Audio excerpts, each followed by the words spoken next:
आयुर्वेद और होम्योपैथी में बीएमएस और बीएचएमएस के जो एडमिशंस होते हैं ऑल इंडिया काउंसलिंग के थ्रू, नीट के एआईक्यू के काउंसलिंग शुरू होने के जो शेड्यूल है उसको जारी कर दिया गया है। कैसे होगा एडमिशन का प्रोसेस, फ्लो चार्ट क्या होता है, किस राउंड में फ्री एग्जिट कर सकते हैं, कब सिक्योरिटी फोरफीट कर एग्जिट कर सकते हैं और क्या थर्ड राउंड के बाद भी आप कॉलेज छोड़ सकते हैं। कंप्लीट डिटेल आयुष काउंसलिंग 2025 की ऑल इंडिया कोटा की डीम्ड और government medical colleges plus government aided medical जो आयुष के कॉलेजेस हैं उनके लिए इस छोटे से वीडियो में हम आपके साथ शेयर करेंगे। आप मेडिका विंग के साथ बने रहिए। चैनल पहली बार विजिट कर रहे हैं तो इसको सब्सक्राइब जरूर कीजिए ताकि फ्यूचर के अपडेट्स आपको नॉन स्टॉप लगातार मिलते रहें। मेडिका विंग की ओर से मैं हूं अमित, आप सभी का एक बार फिर से स्वागत है आपके अपने most favourite NEET informative channel Medica Wing में। गाइस हम लोग बात कर रहे हैं आयुष काउंसलिंग 2025 की, जो कि AA-CCC का यानी ऑल इंडिया कोटा का जो शेड्यूल जारी हुआ है उसके बारे में। और अगर हम शेड्यूल की बात करें तो 20 अगस्त 2022 को टेंटेटिव सीट मैट्रिक्स जो है वो आनी थी। अभी फिलहाल वो नहीं रिलीज की गई है, लेकिन जो ऑफिशियल शेड्यूल है उसके हिसाब से 22 अगस्त से लेके 1 सितंबर तक राउंड 1 का जो रजिस्ट्रेशन प्रोसेस है वो चलेगा। चॉइस फिलिंग जो है वो 26 अगस्त से शुरू होगी 1 सितंबर तक। प्रोसेसिंग होगी 2-3 को, रिजल्ट आएगा 4 सितंबर को और रिपोर्टिंग होगी 5 से 12 सितंबर तक। वहीं पर जो सेकेंड राउंड की शेड्यूल है उसको भी इसके साथ जारी किया गया है। 17 सितंबर से 22 सितंबर तक चलेगा सेकेंड राउंड और उसका रिजल्ट आएगा आपका 26 सितंबर को। 25 सितंबर को रिपोर्टिंग होगी 26 से 3 अक्टूबर तक। थर्ड राउंड का जो शेड्यूल है वो 10 अक्टूबर से शुरू होगा 13 अक्टूबर के बीच में। चॉइस फिलिंग होगी 11 अक्टूबर से लेकर 13 अक्टूबर। रिजल्ट आएगा आपका 16 अक्टूबर को और जो डेट ऑफ रिपोर्टिंग है वो 17 से लेकर 24 अक्टूबर के बीच में है। स्टे वैकेंसी राउंड यानी जो लास्ट राउंड होगा काउंसलिंग का, स्टे वैकेंसी राउंड का जो शेड्यूल है वो 30 अक्टूबर से 3 नवंबर तक चलेगा। रिजल्ट इसका आएगा 6 नवंबर को, रिपोर्टिंग होगी 7 से 12 नवंबर तक और उसके बाद SVR 2 होगा यानी स्टे वैकेंसी राउंड 2। अब यहां पर जो सीट अवेलेबल होगी उन सीट के ऊपर काउंसलिंग होगी। जो डीम्ड के कॉलेजेस हैं वहां पर भी जो स्टे वैकेंसी राउंड के बाद सीट बचेगी उसकी भी ऑनलाइन काउंसलिंग होगी और उसके थ्रू अलॉटमेंट होगा। और उसका जो शेड्यूल जारी किया गया है वो अगर हम SBR की बात करें तो फिर ये सीट अलॉटमेंट होगा 17 नवंबर को। जो SBR 2 राउंड होगा इस पर कोई भी नया रजिस्ट्रेशन नहीं होगा। जो कैंडिडेट SBR 1 में चॉइस फिलिंग किए रहेंगे, रजिस्ट्रेशन किए रहेंगे, सिर्फ उन्हीं को जिन्हें कॉलेज अलॉट नहीं हुआ है और जो बच्चे कॉलेज की सीट छोड़ते हैं उसके बाद उन स्टूडेंट्स का ही जो रिजल्ट है वो आएगा और उसके बाद रिपोर्टिंग होगी 19 नवंबर से लेके 25 नवंबर तक। ये तो शेड्यूल की बात होगी, लेकिन अगर हम प्रोसेस की बात करें कि क्या काउंसलिंग का पूरा प्रोसेस होता है, कब सीट आप छोड़ पाएंगे कब नहीं छोड़ पाएंगे, अगर हम उसकी बात करें तो ये कंप्लीट जो फ्लो चार्ट है ये भी जारी किया गया है AA-CCC की ओर से। सबसे पहले रजिस्ट्रेशन होगा, सिक्योरिटी मनी डिपॉजिट होगी, फर्स्ट राउंड की काउंसलिंग होगी। इसमें 2 कंडीशन होंगे, या तो कॉलेज में सीट अवेलेबल होने के बाद कैंडिडेट्स को मिलेगी या तो नहीं मिलेगी। अगर नहीं मिलती है ऐसे कैंडिडेट सेकेंड राउंड में डायरेक्ट जो है चॉइस फिलिंग कर पाएंगे। जो जिन्होंने रजिस्ट्रेशन कर रखा है, जो नहीं कर रखे हैं वो सेकेंड राउंड में रजिस्ट्रेशन कर पाएंगे। चॉइस फिलिंग फिर से होगी और उसके बाद अलॉटमेंट होगा सीट मैट्रिक्स के आधार पे। जितनी सीट बच के आती है सेकेंड राउंड में, जो कॉलेज में रिपोर्टिंग नहीं करते हैं उन सीट पर अलॉटमेंट होगा। अब अगर फर्स्ट राउंड में कॉलेज मिलता है तो उसके बाद कैंडिडेट के पास 2 ऑप्शन होते हैं। एक तो वो फ्री एग्जिट ले सकता है या फिर ज्वाइनिंग इंस्टीट्यूट को जो है वो ज्वाइन करेगा, अलॉटेड इंस्टीट्यूट को, और वहां पर जब ज्वाइन करेंगे तो उसके बाद अगर कंटिन्यू नहीं करना चाहते कोर्स, फ्री एग्जिट ले सकते हैं, ज्वाइनिंग के बाद रिजाइन कर सकते हैं, राइट। और सेकेंड राउंड के जो रिजल्ट की अनाउंसमेंट की डेट है उसके पहले तक रिजाइन कर सकते हैं और ज्वाइन करने के बाद उसको अपग्रेड कर सकते हैं। विलिंग फॉर अपग्रेडेशन में अगर वो करते हैं कि हम अपग्रेड करना चाहते हैं तो फिर वो सेकेंड राउंड में पार्टिसिपेट कर पाएंगे। अगर कैंडिडेट एडमिशन लेने के बाद कहते हैं कि नहीं हम सेकेंड राउंड में नहीं जाना चाहते तो उस केस में उनका जो एडमिशन है वो फर्स्ट राउंड में फाइनल हो जाएगा और वो काउंसलिंग से नेक्स्ट राउंड की काउंसलिंग से बाहर हो जाएंगे और जिस कॉलेज में उनका एडमिशन हुआ है उसी कॉलेज में उनको पढ़ाई करनी पड़ेगी, राइट।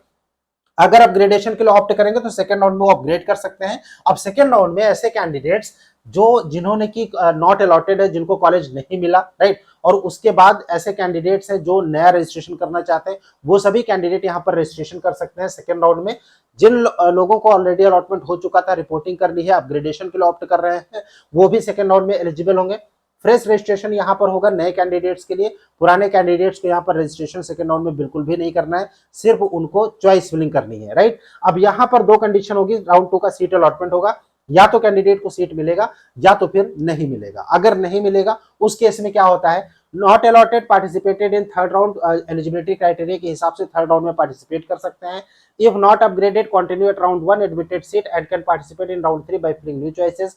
अगर कैंडिडेट ने फर्स्ट राउंड में ज्वाइन करने के बाद अपग्रेडेशन के लिए ऑप्ट किया था, लेकिन सेकेंड राउंड का रिजल्ट आया और उसमें कैंडिडेट को अपग्रेड नहीं हुआ है, तो उस केस में थर्ड राउंड में फिर से चॉइस फिलिंग करके अपग्रेडेशन के लिए ऑप्ट कर सकते हैं। लेकिन इसके लिए आपको किसी भी कॉलेज में या फिर AACCC की वेबसाइट पर कहीं पर भी आपको जो है कोई जो एक्सेप्टेंस है वो नहीं देना है, या फिर आपको कहीं पर रिक्वेस्ट नहीं करनी है, आप ऑटोमेटिकली थर्ड राउंड में एलिजिबल हो जाते हैं अपग्रेडेशन के लिए। राउंड 1 की जो सीट है राइट वो रिटेन है, ज्वाइन कर लिया है और अपग्रेड अगर नहीं हुआ है, थर्ड राउंड के जो काउंसलिंग होगी उससे पहले अगर कैंडिडेट चाहता है कि हम रिजाइन कर दें तो वो रिजाइन कर सकता है, सिक्योरिटी मनी उसकी फोरफीट हो जाएगी। Candidate who exit in round 1 admitted seat with forfeiture of counselling fees between the period of 3 days before the commencement of round 3 and till the date announcement of round 3 final result excluding the final result date will be eligible for state UG counseling but ineligible for AACCC UG counseling। ऐसे candidate जो third round के पहले first round में जिनका allotment हुआ था, second round में upgrade नहीं हुआ या हो भी गया है, एडमिशन ले लिया है, थर्ड राउंड के रिजल्ट डिक्लेरेशन होने के पहले तक अगर वो रिजाइन कर देते हैं, सीट को छोड़ देते हैं, तो उस केस में जो आयुष की काउंसलिंग ऑल इंडिया कोटा की है, फर्दर राउंड्स में वो पार्टिसिपेट नहीं कर पाएंगे, यानी स्टे वैकेंसी 1 और 2 में, लेकिन स्टेट की जो काउंसलिंग होगी, स्टेट की काउंसलिंग में वो पार्टिसिपेट कर सकते हैं।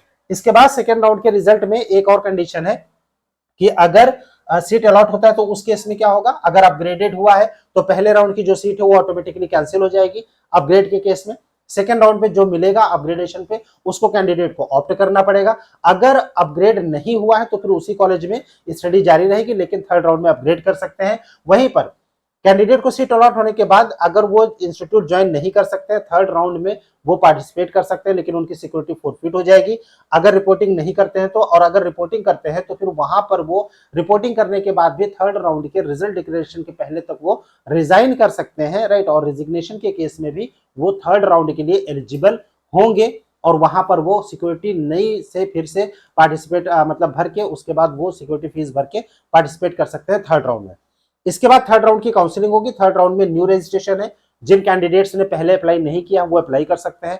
गवर्नमेंट कॉलेजेस के 15% प्लस गवर्नमेंट एडेड कॉलेजेस के 15% सीट के लिए यहाँ पर काउंसलिंग होगी। BHMS, BMS और BUMS प्लस BMS, BSMS की सीट्स के लिए, यानी आयुष में आयुर्वेदा, होम्योपैथी, यूनानी और सिद्धा के जितने भी कोर्सेज हैं मेडिकल की, उनके लिए ये काउंसलिंग होती है AACCC की। और यहाँ पर डीम्ड कॉलेजेस के लिए भी काउंसलिंग होती है। थर्ड राउंड में डायरेक्ट आप रजिस्ट्रेशन कर सकते हैं। जो कैंडिडेट फर्स्ट या सेकंड में अप्लाई नहीं किए हैं वो थर्ड राउंड में डायरेक्ट अप्लाई कर सकते हैं, रजिस्ट्रेशन कर सकते हैं, सिक्योरिटी मनी फॉर पेमेंट करके वो कॉलेज की चॉइस फिलिंग कर सकते हैं और सीट की अवेलेबिलिटी के हिसाब से उनके रैंक के बेसिस पर कॉलेज मिलेगा।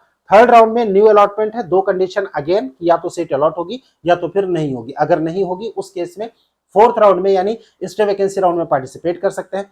अगर यहां पर सीट अलॉट होती है तो उस केस में कैंडिडेट्स को ज्वाइन करना ही पड़ेगा। अगर वो ज्वाइन नहीं करते हैं तो उस केस में वो एग्जिट हो जाएंगे, उनकी सिक्योरिटी मनी फोरफीट हो जाएगी और जो SBR है यानी स्टे वैकेंसी राउंड 1 और 2 है उसमें कैंडिडेट पार्टिसिपेट नहीं कर पाएगा। अगर नॉट अलॉटेड है, राइट, और उस केस में क्या होगा कि SBR में रिपोर्टिंग मतलब चॉइस फिलिंग कर सकते हैं। अगर जो है अलॉटेड है उस केस में फ्री एग्जिट थर्ड राउंड में नहीं है, सिक्योरिटी मनी फोरफीट हो जाएगी और फर्दर राउंड की जो काउंसलिंग है उसमें भी पार्टिसिपेट नहीं कर पाएंगे। If a seat allotted in round 3, previous allotted admitted seat जो है वो कैंसिल हो जाएगी और जो दूसरा थर्ड राउंड की सीट है उस पे कैंडिडेट को एडमिशन लेना पड़ेगा। अगर वो नहीं लेते हैं तो उनकी सिक्योरिटी मनी फोरफीट हो जाएगी और अगर विड्रॉ करते हैं यानी सिक्योरिटी मनी फोरफीट करके वो काउंसलिंग से बाहर भी जा सकते हैं, लेकिन इन एलिजिबल रहेंगे for any state Ayush counselling central और state with forfeiture of counselling fees. If not reported, withdrawn becomes ineligible for any Ayush counseling, central state UT and counseling fees forfeited. If withdraw for round 2 seats, round 1, round 2 seats from the date of announcement of round 3 final result, become ineligible for any Ayush UG counseling course। यानी third round में college अगर candidates को मिलता है और ऐसे case में अगर वो वहां पर रिपोर्टिंग नहीं करते हैं तो फिर उनको यूटी और उसके बाद स्टेट की काउंसलिंग प्लस आयुष की फर्दर राउंड की काउंसलिंग के लिए भी इनएलिजिबल कर दिया जाएगा कैंडिडेट्स को। इसके बाद फोर्थ राउंड यानी स्टे वैकेंसी राउंड 1 होगा, यानी स्टे वैकेंसी राउंड यहाँ पर registration and payment only for during SBR for both government and government aided central universities and deemed colleges. कोई भी अपग्रेडेशन यहाँ पर अलाउड नहीं होगा, यानी राउंड 2, राउंड 1, राउंड 3 के बाद आप चाहें कि अपग्रेडेशन करके स्टे वैकेंसी राउंड में जाएंगे, वो पॉसिबल यहाँ पर नहीं है। और इसके साथ में जो चॉइस फिलिंग होगी उसके बाद यहाँ पर न्यू रजिस्ट्रेशन कैंडिडेट्स का होगा। एसबीआर 1 में अलॉटमेंट होगा, अगर नहीं होता है सेकंड राउंड को वेट कर सकते हैं, अगर अलॉट होता है तो फिर उनको ज्वाइन करना पड़ेगा, अगर ज्वाइन नहीं करेंगे सिक्योरिटी मनी फॉरफिट होगी, प्लस वो किसी भी काउंसलिंग के लिए एलिजिबल नहीं होंगे। और सेम रूल यहाँ पर सेकंड राउंड एसबीआर 2 में होगा, लेकिन एसबीआर 2 में आपको न्यू रजिस्ट्रेशन करने का मौका नहीं मिलेगा। नई चॉइस फिलिंग जो कैंडिडेट्स ने एसबीआर 1 में कर रखी है उसी को ही जो है इंक्लूड किया जाएगा अलॉटमेंट के लिए, और उसके बाद अलॉटमेंट किया जाएगा। कंप्लीट प्रोसेस थी जो हमने आपके साथ डिस्कस किया आयुष की काउंसलिंग का। शेड्यूल ऑलरेडी जारी कर दिया गया है, काउंसलिंग बहुत ही जल्दी स्टार्ट होगी, मतलब कि जो लिंक है वो बहुत ही जल्दी ओपन हो जाएगा। आपका कोई क्वेश्चन होता है, कुछ पूछना चाहते हैं, आप कमेंट बॉक्स में कमेंट कर सकते हैं, या फिर स्क्रीन पर जो नंबर शो रहा है इस नंबर पर आप हमें व्हाट्सएप या फिर कॉल भी कर सकते हैं। Stay tuned with us, thank you for watching MedKavi, thanks a lot.